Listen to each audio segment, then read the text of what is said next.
Bonjour, donc ici on parle de la solution LQR qui est une façon de générer un contrôleur optimal dans un cas particulier qui représente quand on a un système linéaire et on a un coût quadratique. Notre régulateur optimal, notre loi de commande est linéaire dans ce cas-là aussi. Donc c'est un résultat important de la commande optimale qui est utilisé très souvent pour contrôler plein de systèmes. Donc si on a un système linéaire, ça veut dire que mon prochain état, x de k plus 1, je suis capable de le représenter comme une matrice A fois un état kx plus l'effet de mes actions UK à une étape donnée, c'est fois une matrice B, plus j'ai peut-être des perturbations aléatoires W comme ça. Donc ça représente la fonction f de x, de u, de w qu'on a tout le temps qu'on a dans nos équations génériques. On travaille avec la dynamique du système. Donc, dans le cas particulier où cette dynamique-là est linéaire puis elle peut s'exprimer comme ça, c'est une condition pour avoir une solution analytique qu'on appelle la solution LQR. Juste à noter ici, ici, mes variables x, ça peut représenter un vecteur d'état qui serait n par 1. Et mes actions, ça peut être un vecteur n par 1. Puis A, c'est donc une matrice n par n. Et ça, c'est une matrice n par m. Ici. Donc, si j'ai un système linéaire comme ça, et une autre condition qui me dit que l'espérance de ma perturbation, la moyenne de mes perturbations est nulle, donc je peux avoir une certaine distribution des valeurs WK, mais il faut que ça soit centré à 0 pour que ma solution elle fonctionne ici. Donc ça peut être une variété aléatoire qui est une force qui s'applique sur mon système, là, qui est inconnue, peut-être 1 Newton, moins 1 Newton, 10 Newton, moins 10 Newton, mais il faut qu'en moyenne, ça soit 0 Newton ici. Donc ça, c'est la première condition. Parfois, on a des équations qui vont être linéaires naturellement. Parfois, on va linéariser pour forcer un peu, pour approximer notre système pour pouvoir fitter dans ce moule-là ici. Une autre chose ici, pour qu'on ait notre solution LQR, il ne faut pas avoir de contraintes.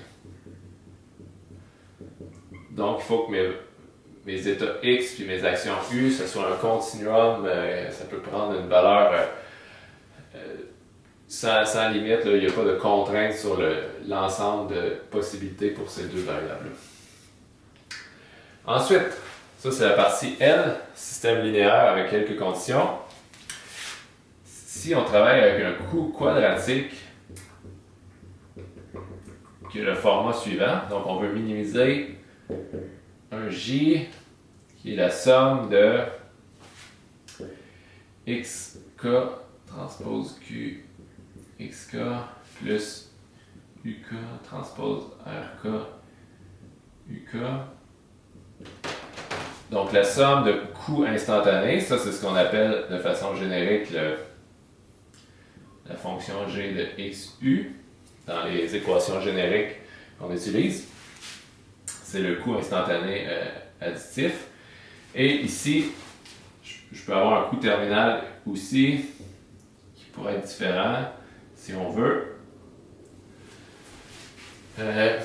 qui serait ce qu'on a de façon générique, le gn de xn, mon coût terminal. Donc ça, c'est la fonction x de u. Donc, un coup qu'on a défini ça, on a tout ce qu'il faut pour appliquer notre algorithme de programmation dynamique. On a un coût additif, on a défini notre évolution du système, on a défini notre coût instantané et un coût terminal. On peut utiliser notre algorithme de programmation dynamique exact qui va nous permettre de, si on part de la fin, n, de remonter dans le temps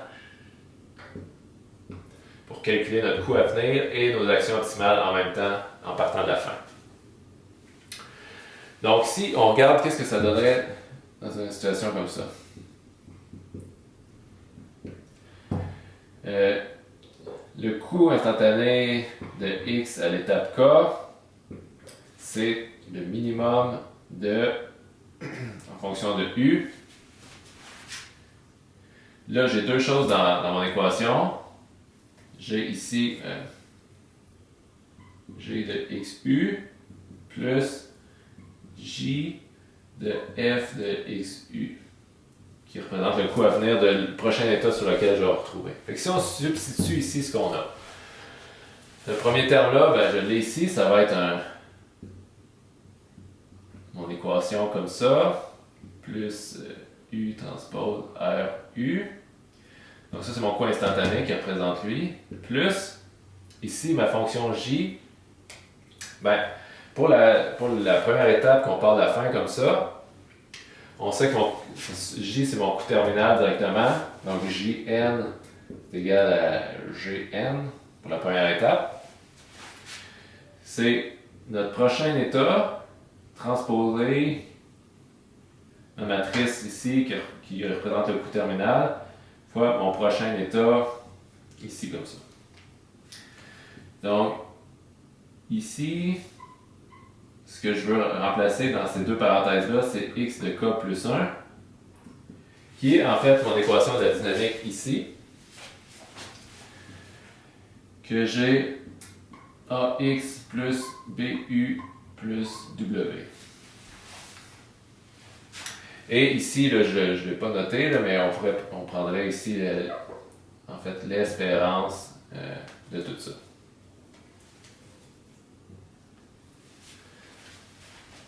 Donc, ici, on voit qu'on se retrouverait avec une équation de matrice.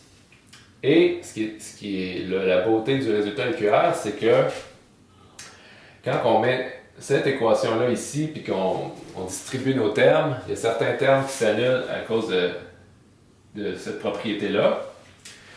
Et on se retrouve avec une équation qui reste une équation quadratique en fonction de x et de u. Et on peut trouver une solution analytique à l'étape de remontée dans le temps ici. Et ce qu'on trouve à n-1, on trouverait que notre coût est encore quadratique. Donc ici, on a vu que si je partais avec un coût quadratique, je faisais une étape en arrière, je reste avec un coût quadratique, mais ça va être vrai pour toutes les étapes. Vous pouvez vous convaincre en remplaçant ça ici, puis en faisant le calcul au long ici. Ici, je vais juste le résumer, je ne le ferai pas au complet. Notre coût à venir reste toujours quadratique. Donc, ce qui est intéressant, c'est qu'on trouve que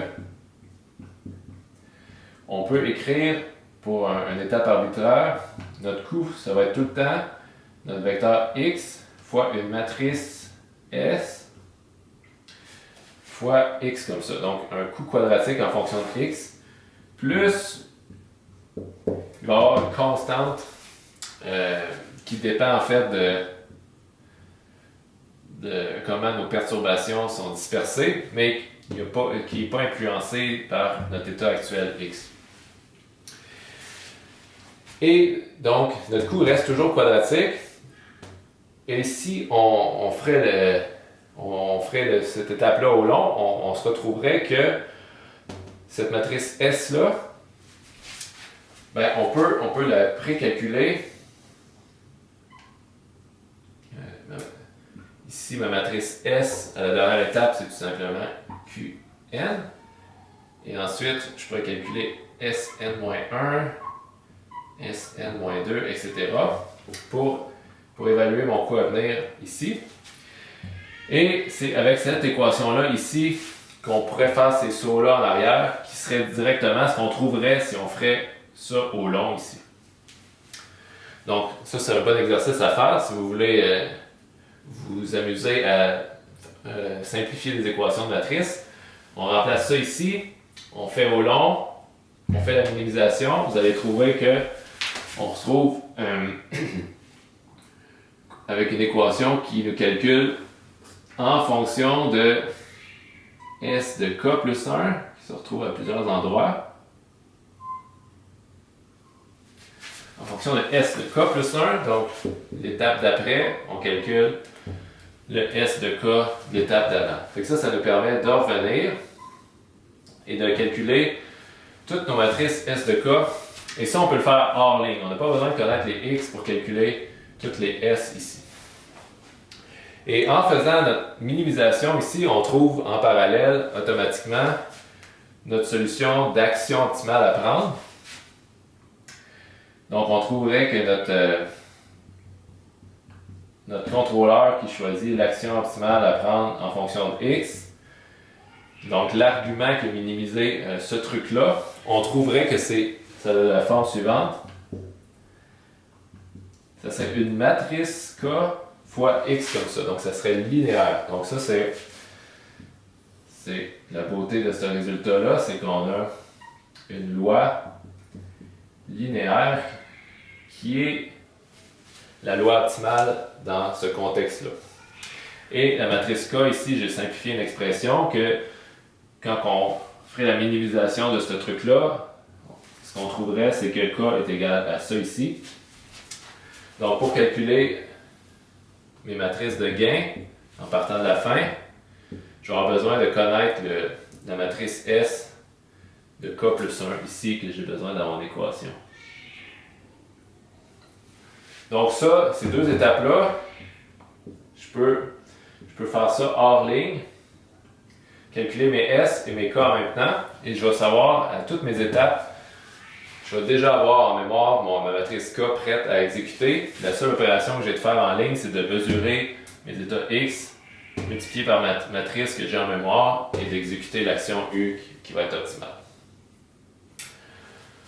Donc ça, c'est le cas aussi où j'ai un horizon de temps fini. Donc on est parti de l'idée d'un coût terminal et qu'on a une loi optimale qui peut changer à toutes les étapes K.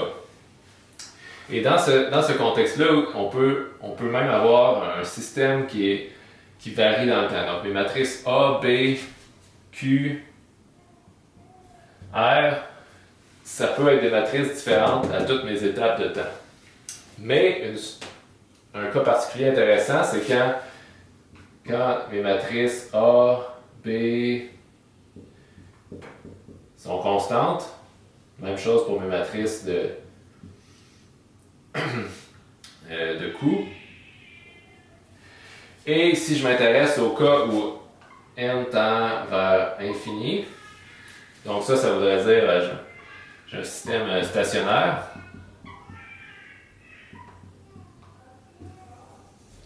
Système stationnaire, et je m'intéresse à un horizon de temps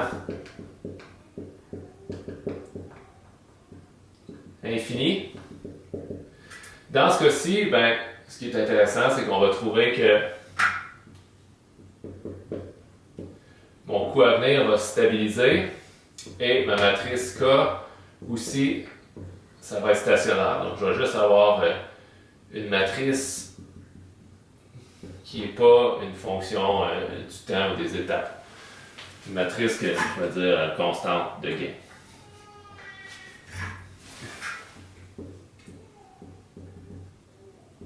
Donc, matrice de gain constante. Donc, typiquement, si vous utilisez la solution LQR là, dans un différent librairie informatique que vous donnez des matrices A, B, une matrice QR, puis ça vous donne la solution LQR, typiquement, c'est tout le temps celle pour l'horizon de temps infini qu'on vous donne par défaut. Et on peut voir une certaine analogie avec les équations de Bellman. On pourrait trouver la solution S quand n tend vers l'infini directement en enlevant les indices ici. Quand je mets un S ici et que ça me donne le même S de l'autre côté, c'est la solution qui correspond à quand on tend vers l'infini ici. Donc, quand j'ai des étapes dans le temps et je recule, on appelle ça, cette équation-là, Riccati à temps discret. C'est des itérations pour calculer tout le temps la valeur d'avant. Et quand on regarde l'horizon de temps infini, on enlève nos indices ici, comme ça, et ça devient une équation algébrique qu'on doit solutionner pour trouver la valeur S constante et ensuite notre matrice de gain constante avec la deuxième équation ici. Donc, c'est un peu l'équivalent de l'équation de Bellman, mais ça, c'est le cas particulier pour les systèmes linéaires ici, qu'on peut faire on peut calculer avec un horizon de temps fini et que notre action optimale elle change dans le temps, ou bien on peut regarder la solution stationnaire quand mon horizon de temps tend vers l'infini. Dans ce cas-ci, ma matrice de gain va être constante. Elle ne change pas à toutes les étapes. Donc ça, c'est la solution LQR qui est très très utilisée dans plusieurs domaines où on fait de la commande. C'est tellement plus facile de travailler avec une solution analytique que souvent, même si on a des contraintes ou même si on a un système un petit peu non linéaire, on va linéariser notre système puis on va essayer d'approximer nos contraintes en mettant des gros poids sur certaines valeurs pour être capable d'obtenir une solution analytique comme ça. Parce que les méthodes numériques ils ont plusieurs inconvénients ici.